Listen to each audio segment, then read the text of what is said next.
The views and opinions expressed on any program are those of the producers and/or the persons appearing on the program and do not necessarily reflect the views and opinions of FRC Media, Bristol Community College, or the City of Fall River.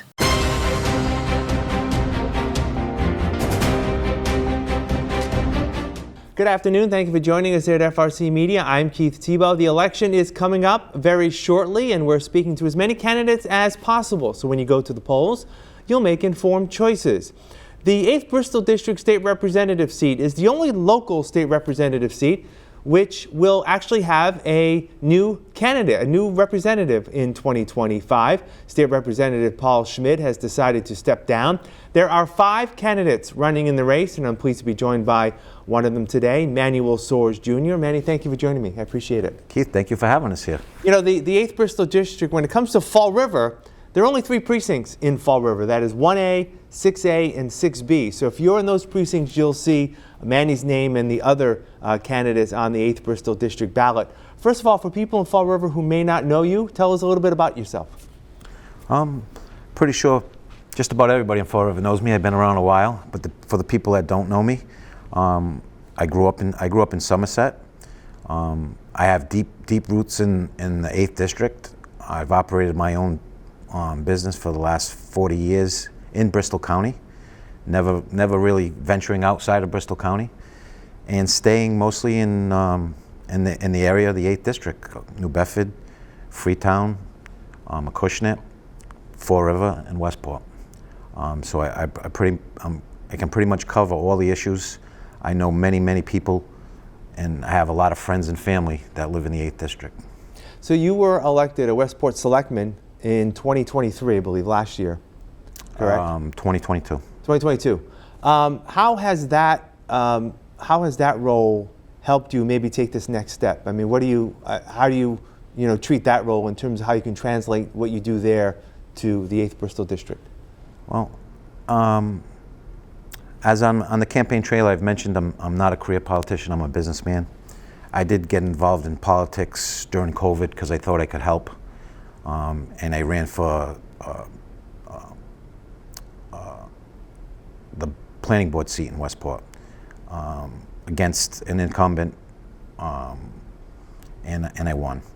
I got onto that to try to help and move Westport forward with some of the issues that they have that are pretty much, as I travel the whole 8th District, it seems each and every town and city in this district, all the issues are the same.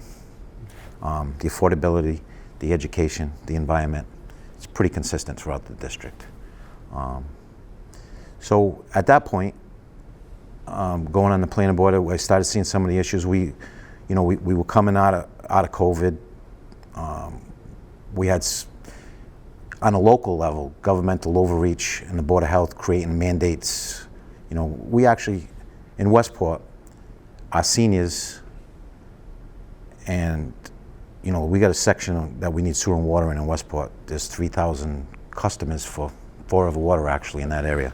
So we're actually successful in moving forward with the water main coming down Route 6, long awaited. Going into this, we've had some pushback, but the state level came and funded the complete design. Mm-hmm. And then when the presidential, when Biden got in and he was talking about infrastructure money, so the planning board got challenged with getting a shovel-ready project for Route 6, and we did that. Yeah. With Senator Roderick's help. Okay. However, for some reason, Westport wouldn't pursue the money on that level. We've actually sent some money back that we had for the sewer. Fortunately, the PFAS grant contamination came in. Route 6 is contaminated. We got a $4 million grant, and we were able to move forward and actually create a loop off of Route 6 to pick up an elementary school in that neighborhood that has contaminated water. Yeah. So that was a great success. But at that point, I saw where the bottleneck was, and it's on the select board. So that's why I ran for select board. So we have a 5-member elected select board,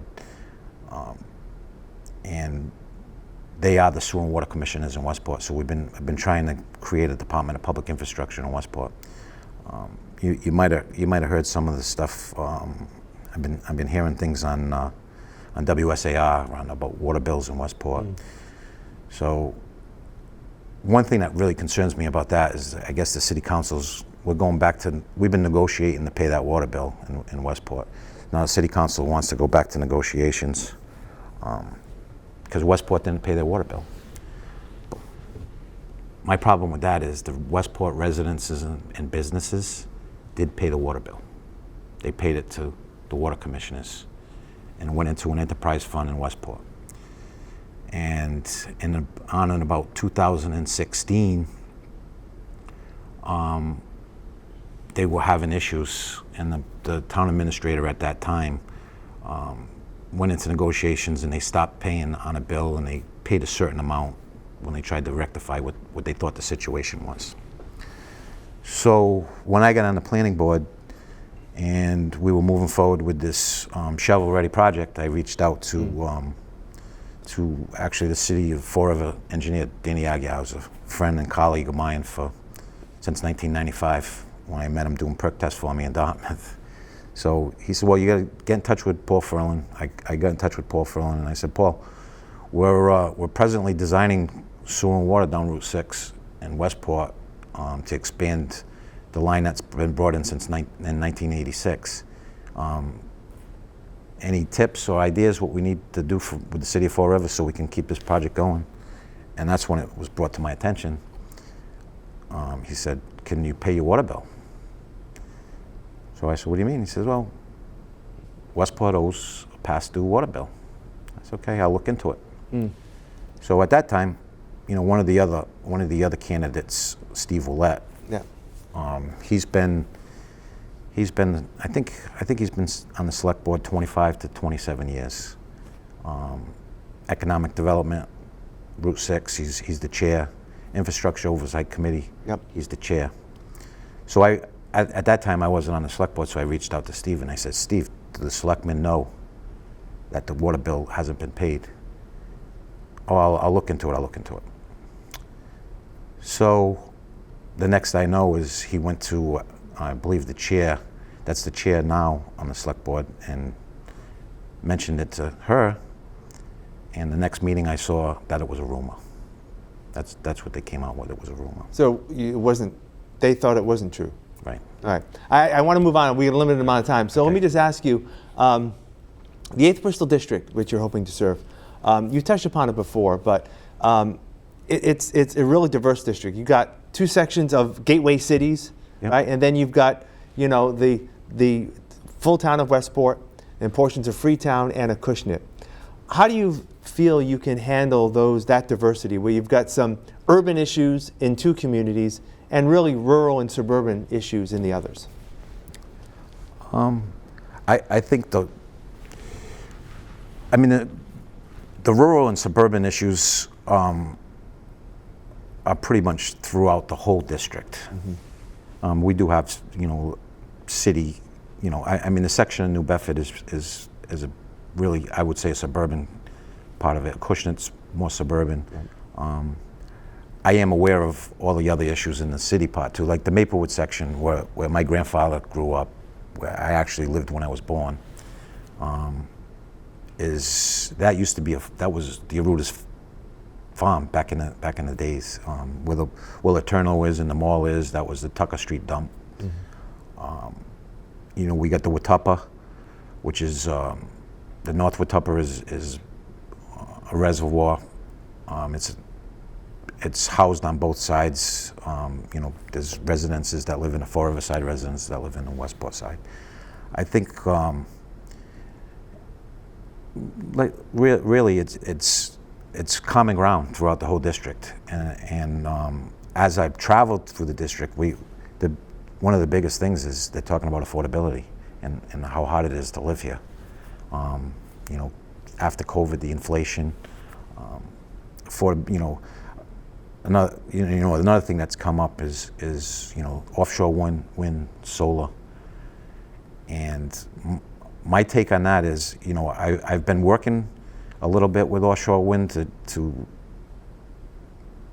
as I've said before, I am not a fan of offshore wind. I don't think that's the right location for the green energy. However, they're building it now. So my concerns were when it makes landfall and comes through our communities, it's done correctly. One of the things about affordability is, the grid is upgrading all the transmission lines. So what happens when they upgrade the expenses incurred when they upgrade the transmission lines gets transferred onto the customers. So as I travel through the whole district, they keep, what's going on with my electric bills? I mean, the distribution charge is just as much as my electric charge. And that's what happened. Green energy, green energy moving forward at a nice pace will work. But if you want to just, shut off all fossil fuels, and it got to the point where they weren't making gas connections. Yeah. So it's very, very expensive to supply electricity through, especially windmills. I mean, you just think of the environment that they're working in. Yeah. The solar, Westport generates more solar electricity than the whole town uses as an electricity. Right. And that's what when people come back to me and say, how can that be? Well, look at our electric bills. Yeah, it's difficult. Expensive. Yeah. So let me ask you, you're running as an independent in this race. How do you feel you'll be able to work with not only your other colleagues in the delegation here, specifically in Fall River, Carol Fariola, Senator Roderick, Senator Sylvia, but also if you're elected in Boston? Party politics is still, even though not as divisive on a state level as it is nationally, there is still that divide. How do you feel you can work with everyone if elected? Well, that's why I'm an independent candidate.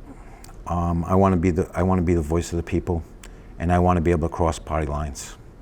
I've always been an independent candidate. When I ran for planning board, I ran as an independent candidate. Select board, same thing. The reason I'm running as an independent is because I want to get up there, and whoever's the majority, we need to come together. We need to solve the problems of the district, of the state.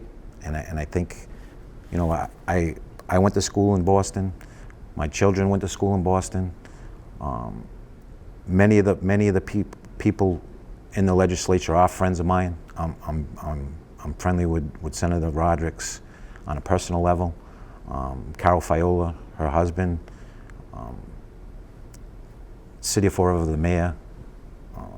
I have deep relationships with everybody in the district. Yeah. Let me ask you, as we move forward, what are your philosophies in terms of finances? How do you think? What are your thoughts in terms of how the state has spent money, and what are your ideas, and maybe making some changes if you can? I really think that we need to we need to support our seniors, our veterans, our working class in Massachusetts. We have the migrant crisis. We have homelessness. Growing up in Fall River, I never saw a homeless person until I went to college in Boston. Then I saw homelessness. You go through Fall River now. I mean, we got camps in the ramps on the highway, and I've been as we get a little bit more involved in the campaign. I'm listening to more of the local news, and I'm becoming more aware of it. Other than working and traveling and seeing it. You got the people at the intersections, and we need to concentrate on that. Our veterans, our youth, the affordability of living here. Yeah. Education. The City of Fall River has been the beneficiary the last few years of some increased funding through the Student Opportunity Act. Is there opportunities, to use a phrase, to build upon that? That money's going to run out. I guess, what are your thoughts on education? Well, I'm the first person in my family to go to college. In my family, we have doctors, master's degrees, bachelors. We have union members. Education is key. I mean, when I went to Diamond, I decided I was going to go to college. So I left in my junior year and went to Somerset High. Graduated class of 1980. Came to BCC to freshen up so that I could get accepted to the school I went to in Boston. We're building a new Diamond, which is fantastic. There's been some talk about how the emissions works in Diamond, and I have firsthand experience of that. So I have a stepson that went to Bristol Aggie, great school. Another success story for Massachusetts. However, he wanted to go to Diamond, and he wasn't accepted. So he graduated Bristol Aggie. He decided he wanted to be a carpenter after he graduated Bristol Aggie, and he applied to the Carpenters Union and came on as an apprentice. And actually, presently, he's the carpenter's steward on the new Diamond project. So, kind of comes full circle in that way, right? He wanted to go there, and now he's working on the new school. Yeah. We only got like a minute left. I want to give you the opportunity to speak directly to the voters of Fall River. Yeah. So that camera right there is yours. What should people know about Manny Soares that they can consider to vote for you on November 5th? My name is Manny Soares. I'm the independent candidate for State Rep, 8th District, Bristol. I'm soliciting your vote on now or on November 5th, I'm sorry. And I'm looking to represent the people of the 8th District. We're going to set up an office in the City Hall. We'll have people on the phones. We're going to answer your questions, and we're going to take them to Beacon Hill. All right, Manny Soares, I appreciate your time. All the best, and we'll talk soon. Thank you again, Keith. Thank you for having all the candidates here. You're welcome. And you guys do great work here. All right. Thank you for joining us here at FRC Media, and please make a point to vote by November 5th.